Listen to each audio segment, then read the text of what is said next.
எவ்வளவு தடவை உங்க எல்லார்கிட்டயும் சொல்றது, சுப்பு என் வாழ்க்கையில கிடையாது கிடையாது கிடையாது.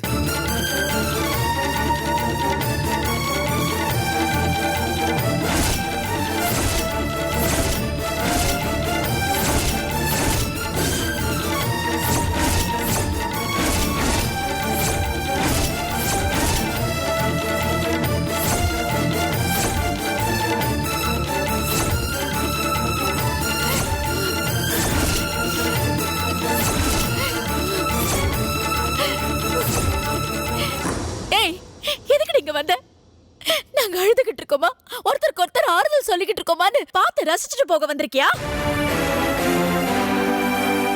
வேண்டாம், மரியாதையா இங்க இருந்து போயிடு. என் கண்ணெதிரில நிக்காத, போயிடு. ஏய், வெளிய போன்னு சொல்லிட்டாங்கல்ல, மரியாதையா போயிடு.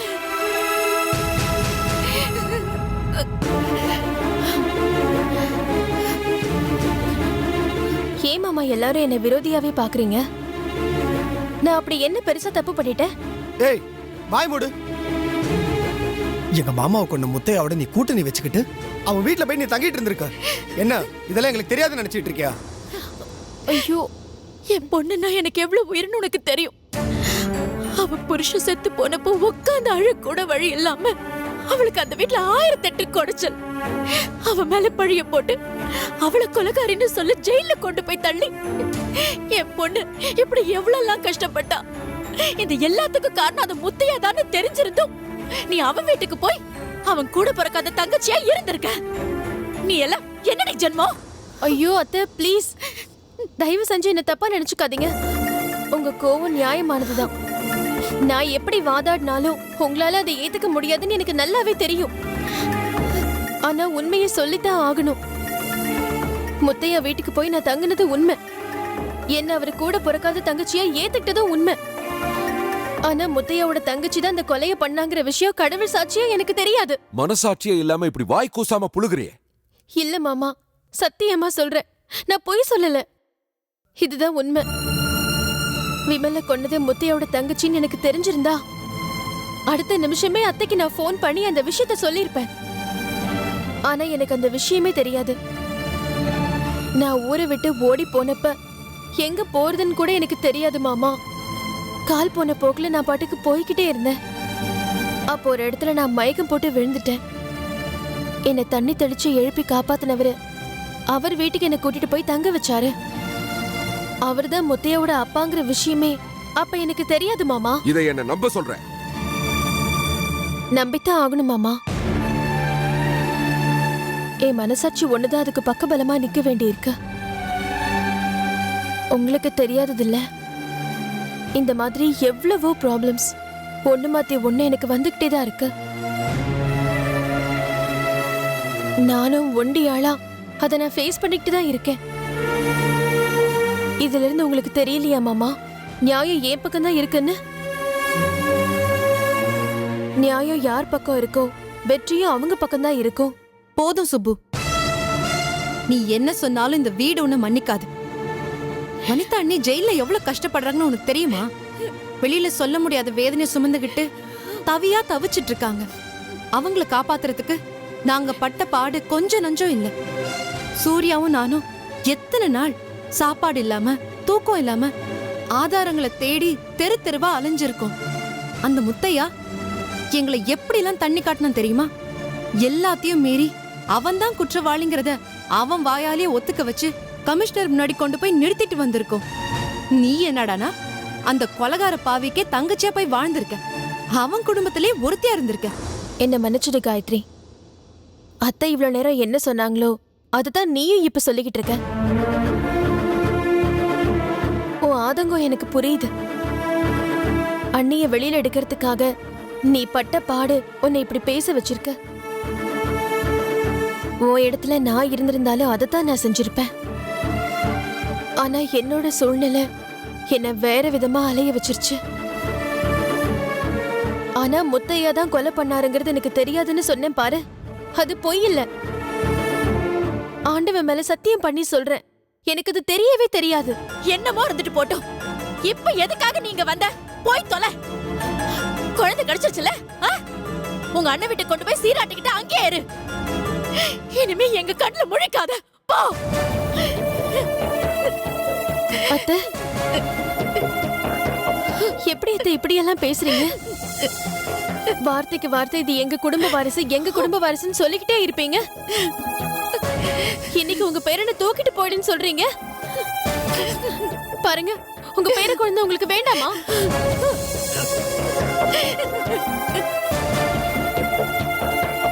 உங்க பேரனை நீங்க பார்க்க விரும்ப மாட்டீங்களா? இல்ல உங்க பேரனை நீங்க கொஞ்சதான் மாட்டீங்களா? சொல்லுங்க அத்தை.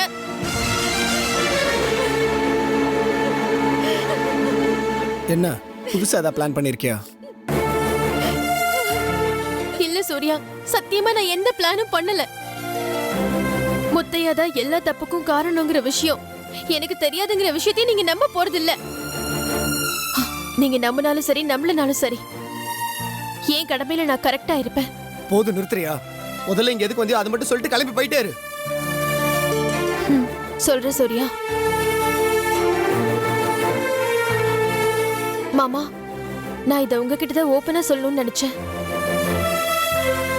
குழந்தை என்னோடது தாங்கிறத நிரூபிக்கிறதுல என் கவனம் இருந்துச்சே தவிர குழந்தை என்கிட்டயே தான் இருக்கணும்னு நான் என்னைக்கும் நினைச்சதே கிடையாது.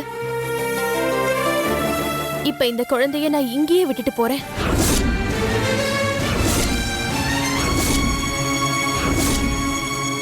எங்க குடும்பத்து வாரிசு எங்க குடும்பத்து வாரிசுன்னு சொல்லிக்கிட்டு இருப்பீங்களே, உங்க பேர குழந்தை இனிமே உங்க வீட்டுல தான் இருக்கணும்.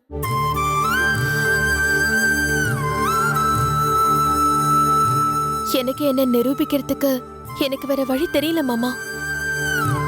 நான் சொல்றது அத்தனையும் உண்மை. முத்தையாவை பத்தி எதுவுமே தெரியாம தான் நான் அவர் வீட்டுல தங்கியிருந்தேன். ப்ளீஸ் என்ன நம்புங்க மாமா.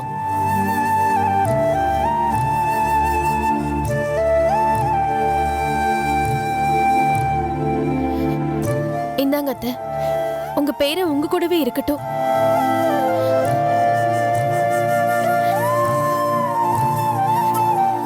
நான் நடிக்கல அத்தை. சூர்யா சொன்ன மாதிரி எந்த பிளானும் பண்ணல. நான் மனசார இந்த குழந்தைய உங்ககிட்ட விட்டுட்டு போறேன். நீங்க என்னைக்காவது என்ன நம்பி ஏத்துக்கிட்டீங்கன்னா எனக்கு அது போதும். நீங்க என்ன நம்பினா கூட நான் திருப்தி அடைஞ்சிருவேன். இதுக்கு மேல பேச வேற எதுவுமே இல்ல. நான் வரேன் அத்தை.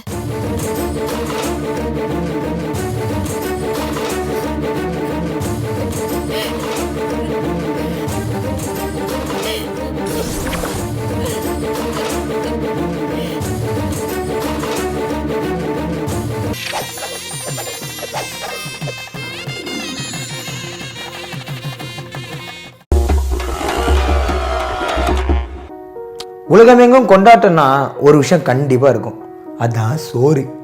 ஸோ மெட்ராஸ்லேருந்து சென்னை வரைக்கும் நம்ம கூடவே இருக்கிற ஸ்ட்ரீட் ஃபுட்ஸ் எல்லாத்தையும் கொண்டாட தான் இந்த வீடியோ. 1951 அண்ணா சாலையில் ஆரம்பிக்கப்பட்ட கடை தான் புகாரி. புகாரி கடையை பொறுத்த வரைக்கும் இங்கே ரொம்ப ஃபேமஸ் வந்து சிக்கன் 65.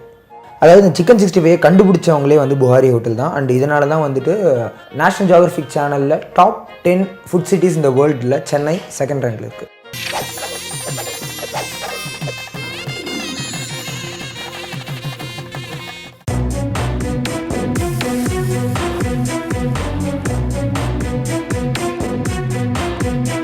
சுபு, என்ன நீ மட்டும் வந்திருக்க? குழந்தை எங்க?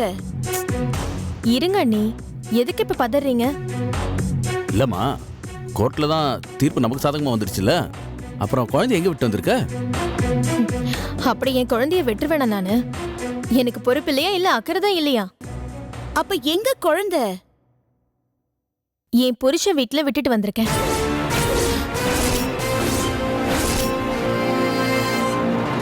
சூர்யா வீட்லயா? ஏய், உனக்கு என்ன பைத்தியமா? அந்த வீட்ல எதுக்காக குழந்தைய விட்டுட்டு வந்திருக்க? ஏடி, அவங்க கிட்ட இருந்து குழந்தைய வாங்குறதுக்கு எவ்வளவு பாடுபட்டிருப்ப? நீ எவ்வளவு உழைச்சிருப்ப, எவ்வளவு தவிச்சிருப்ப? அந்த குழந்தைக்காக தெரு தெருவா ஓடி இருப்படி. இருக்கட்டும் அண்ணி, அதனால இப்ப என்ன? நான் போராடினது உண்மை, கஷ்டப்பட்டது உண்மை, தவிச்சதும் உண்மை. படாத பாடுபட்டுதான் அவன் என்னோட குழந்தைன்னு நிரூபிச்சு என்னோட உரிமையை நான் அடைஞ்சிருக்கேன். இவ்வளவோ செய்ய தெரிஞ்சவளுக்கு இது எல்லாத்தையும் எதுக்கு பண்ணேன்னு ஒரு நிமிஷம் யோசிக்க முடியாது. அதெல்லாம் சரி சுப்பு, ஆனா நீ பேசுறது எனக்கு ஒண்ணுமே புரியலையே. ஒரு நிமிஷம் நீங்க யோசிச்சு பாருங்கண்ணே. என்னோட நோக்கம் என்ன? சூர்யாவோட மனைவியா எல்லா உரிமைகளோட அந்த வீட்ல எனக்கு வாழ்றது மட்டும்தான். ஆரம்பத்துல இருந்து அதுக்காக தான் நான் படாத பாடுபட்டுட்டு இருக்கேன். குழந்தை பிறந்தா அது நடக்கும்னு நினைச்சேன். ஆனா குழந்தையோட சேர்ந்து என்னையும் சேர்த்து அந்த வீட்டை விட்டு துரத்திட்டாங்க. இன்னைக்கு போராடி குழந்தைய திரும்பவும் மீட்டிருக்கேன். இப்போவும் என் நோக்கம் மாறலன்னு. சூர்யா தான் என்னோட புருஷன். காலம் பூரா என் புருஷனோட மட்டும்தான் நான் வாழணும். நான், என் புருஷன், என் குழந்தை, எங்க உலகத்துல எங்க 3 பேரை தவிர வேற யாரும் இருக்க கூடாது. என் ஜென்ம எதிரி அந்த காயத்ரி இன்னும் அந்த வீட்டுல தானே இருக்கா. அத கொஞ்சம் நினைச்சு பாரு. அவ அங்கிருந்து வெளியில போகணும்.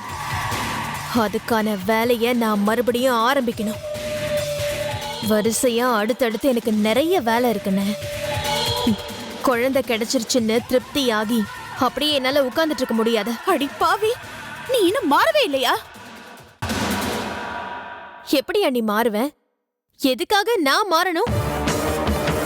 என் உரிமையை நான் எடுத்துக்கிறதுக்கு பேரு தப்பா? திருட்டுத்தனமா இல்ல கிரிமினல் தனமா? இல்ல நீ, சத்தியமா எதுவுமே இல்ல. எனக்கு என்ன உண்டோ அதை மட்டும்தான் நான் விரும்புறேன், கேக்குறேன். அதுக்கு மட்டும்தான் நான் ஆசையும் படுறேன். அன்னையில இருந்து இன்னைக்கு வரைக்கும் என் நோக்கம் ஒண்ணுதான். அதுல எந்த மாற்றமும் இல்ல. ஆனா குழந்தைய இப்ப நீ அந்த வீட்டுல விட்டு வந்திருக்கனா? அதத்தான் நான் சொல்றேன். ஒரு நிமிஷம் நல்லா யோசிச்சு பாருங்க. கோர்ட்ல என்ன தீர்ப்பு சொன்னாங்க? குழந்தை பெத்த தாயோட இருக்கணும், இல்ல குழந்தை இருக்கிற இடத்துல தாய் இருக்கணும்னு சொன்னாங்க. அப்படித்தானே சொன்னாங்க?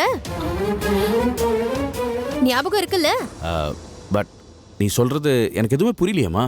அண்ணே, என்னை சுத்தி நடக்கிற நிறைய பாவங்களுக்கு நான் கூலி கொடுக்கிற மாதிரி ஆயிடுச்சு. ஒன்னொன்னா களையெடுத்து ஆகணும்னு. அதுல முதல்ல காயத்ரி.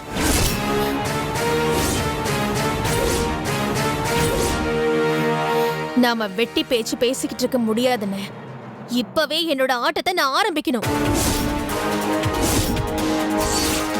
இப்ப என்ன பண்ண போற? குழந்தைய அங்க விட்டுட்டு வந்துட்டேன்னு சொல்ற, திரும்ப போய் எப்ப தூக்கிட்டு வர போற? நான் எதுக்கு நீ போகணும்? ஏன்னா எனக்காக எங்க அண்ணன் இருக்கார்ல. இவர் போகட்டும், போய் சண்டை போடட்டும். ஒண்ணு குழந்தைய கொடுங்க, இல்ல என் தங்கச்சியை கூட்டிட்டு வந்து இங்க வாழ வைங்கன்னு என் அண்ணன் கேட்கட்டும். கோர்ட்ல அப்படித்தானே சொன்னாங்க.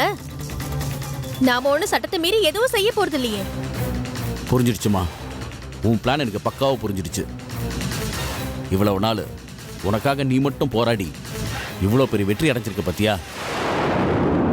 இதுக்கு மேல உன் மேல ஒரு கிரீடம் வைக்கிற மாதிரி உன் புருஷனோட உன்னை சேர்த்து வச்சு ரைட் ராயில உன்னை வாழ வைக்கலனா என் பேரு செல்வம் இல்ல. நான் வரேன். அண்ணே, ஒரு நிமிஷம். அங்க போய் நீ ஆடுற ஆட்டத்துல சூர்யா கதி கலங்கணும். ஒண்ணு குழந்தைய கொடு, இல்லன்னா என் தங்கச்சியை கூட்டிட்டு வந்து குடும்பம் நடத்துன்னு ஓப்பனா சொல்லுன. இனிமே நம்மள யாரும் எதுவும் பண்ண முடியாது.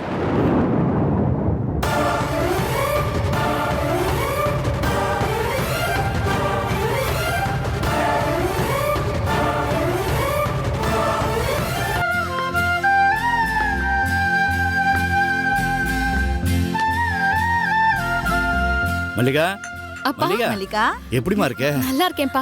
அம்மா இருக்க? நல்லா இருக்கேன் சம்பந்தி. என்ன ஆச்சு சம்பந்தி அம்மா? ஏதோ ஷாக் ஆகி மயக்கம் போட்டு விழுந்துட்டீங்க, ராத்திரி எல்லாம் கண்ணு முழிக்கலன்னு மல்லிகா ஃபோன் பண்ணி சொன்னா. அதான் பதறி அடிச்சு ஓடி வரோம். என்னாச்சு உங்களுக்கு?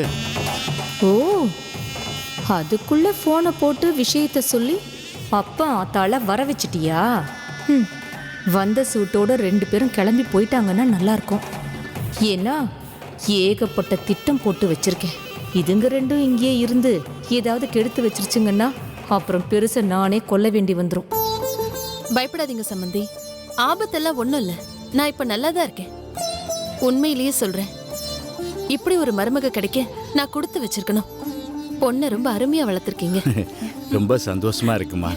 பெத்தவங்களுக்கு இதை விட வேற என்ன சந்தோஷம் இருக்கும் சொல்லுங்க. ஆனா எனக்கு ஒரு விஷயம் மனசுல உறுத்திக்கிட்டே இருக்கு மாமா. வெளியில சொன்னா எல்லாரும் தப்பா எடுத்துப்பாங்க. அதுக்காக சொல்ல வேணாம்னு நினைச்சாலும் உங்ககிட்ட அதை சொல்லாம இருக்க முடியுமான்னு தோணல. என்னம்மா விஷயம்? இல்ல மாமா, மல்லிகா கல்யாண மண்டபத்துல கால் எடுத்து வச்சதுல இருந்தே ஏதாவது ஒரு அசம்பாவிதம் நடந்துகிட்டே இருக்கு. நேத்து கூட இந்த வீட்டுக்கு வந்ததும் இந்த வீட்டு பெரியவர் ஒருத்தரோட போட்டோவுக்கு விளக்கேத்தி வச்சா. விளக்கு உடனே அணைஞ்சு போச்சு.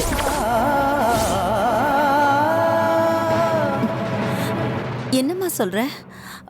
அதை விட துர்கா, நீங்க எதுவும் தப்பா எடுத்துக்காதீங்க சம்பந்தி. என் அண்ணன் போட்டோவுக்கு விளக்கேத்தி சாமி கும்பிட சொன்னேன், காத்துல விளக்கு அணைஞ்சு போச்சு. இதெல்லாம் ஒரு பெரிய விஷயமா? அப்படித்தாங்க நானும் முதல்ல எடுத்துக்கிட்டேன். ஆனா கல்யாணம் ஆகி முதல் ராத்திரியிலேயே அந்த நல்ல காரியம் நடக்க முடியாம இப்படி இன்னொரு அசம்பாவிதமும் சேர்ந்து நடந்துருச்சே. அத நினைச்சாதான் அந்த வேதனையை என்னால தாங்கவே முடியல.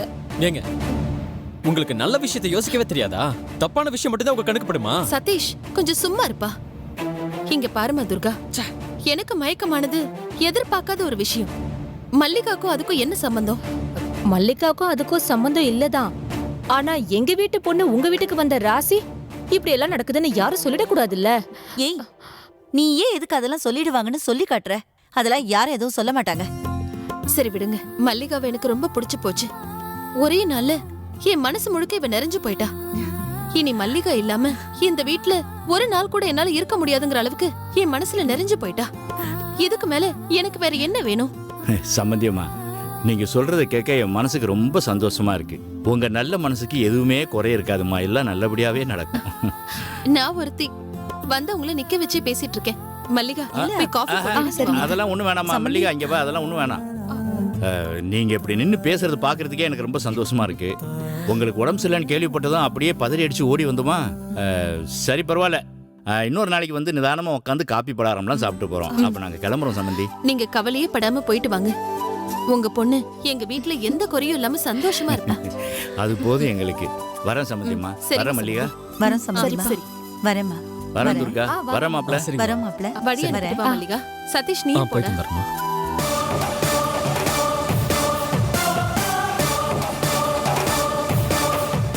மல்லிகா இந்த வீட்ல சந்தோஷமா இருப்பாளா?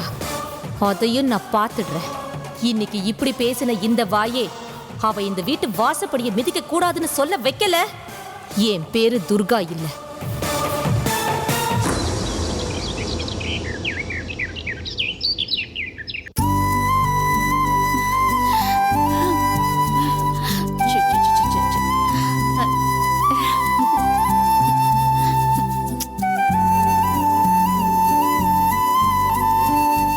ஏண்டா, எனக்கு ஒரு சந்தேகம். அந்த முத்தையாதான் கொலைகாரங்கிற விஷயம் தனக்கு தெரியாதுன்னு சுப்பு சொல்லிட்டு போனாளே, ஒருவேளை அது உண்மையா இருக்குமோ? இல்ல, எதுக்கு கேக்குறேன்னா, சுப்பு தப்பு பண்ணக்கூடியவதான், அத நான் இல்லன்னு சொல்லல. ஆனா கோர்ட்ல போராடி இந்த குழந்தை தன்னோடது தான் நிரூபிச்சு சுப்பு கிட்டதான் குழந்தை வளரணும்னு ஜட்ஜு சொன்னதுக்கு அப்புறமாவும் தீர்ப்பு கொடுத்து அனுப்புனதுக்கு அப்புறமாவும் இந்த குழந்தைய கொண்டு வந்து என்கிட்ட கொடுத்தாளே, அதுக்கு வேற என்ன காரணமா இருக்க முடியும்? அதையும் என்கிட்ட கேக்குறீங்க? அவகிட்ட கேட்டிருக்க வேண்டியது தானே. எதுக்குடா இப்படி எரிஞ்சு விடுற? அவ சந்தேகத்தை அவ கேக்குறா. தெரிஞ்சா சொல்லு, தெரியலனா இல்லன்னு சொல்லு. அதுக்கு எதுக்கு இவ்வளவு கோவப்படுற? இத பாருங்க, நான் கோவம்லாம் ஒண்ணும் படல. உங்க எல்லார்கிட்டயும் நான் 1000 தடவை சொல்லியிருக்கேன், சுப்புவை பத்தி பேசாதீங்க பேசாதீங்கன்னு. நம்ம வீட்டுக்கும் அவளுக்கும் எந்த சம்பந்தமும் கிடையாது. நானும் அப்படிதான்ப்பா நினைச்சேன்.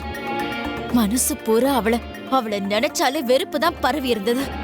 என்னடா இப்படி ஒருத்தி நம்மளுக்கு மருமகளா வந்து தொலைச்சிட்டாளேன்னு நான் வருத்தப்படாத நாளே இல்லடா.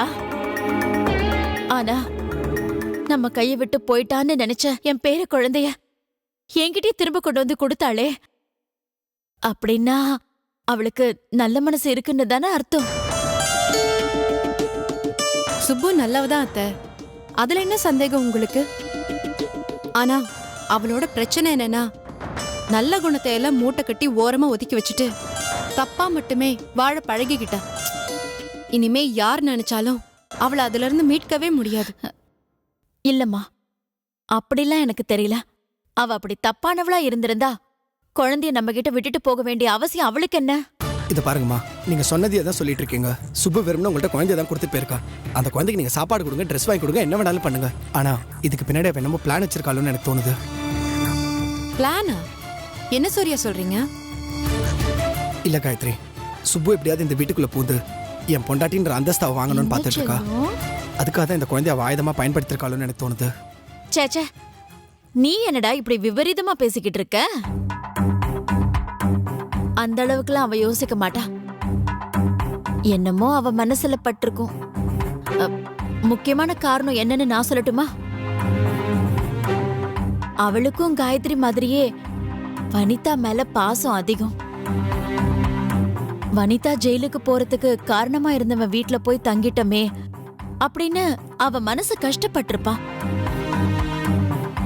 அந்த விஷயம் அவளுக்கு தெரியாம போயிடுச்சுன்ற குற்ற உணர்ச்சியில தான் குழந்தைய நம்ம கிட்ட கொடுத்துட்டு போயிருக்கா.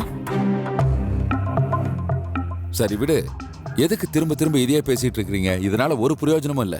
இந்த குழந்தைய நல்லபடியா வளர்ப்போம், நல்லபடியா பாத்துக்குவோம். நம்மளால என்ன முடியுமோ அதை செய்ய போறோம். டேய், அப்புறம் இன்னொரு முக்கியமான விஷயம்டா, இவன் வளர்ந்தான்னா இந்த விஷயத்தை எல்லாம் இவன் காதுல போட்டுறாதீங்க. அம்மாடி காயத்ரி, உனக்கும் சேர்த்து தான் சொல்றேன். யோ, என்னையா நினைச்சிட்டு இருக்கீங்க உங்க மனசுல? கொண்டாயா குழந்தைய.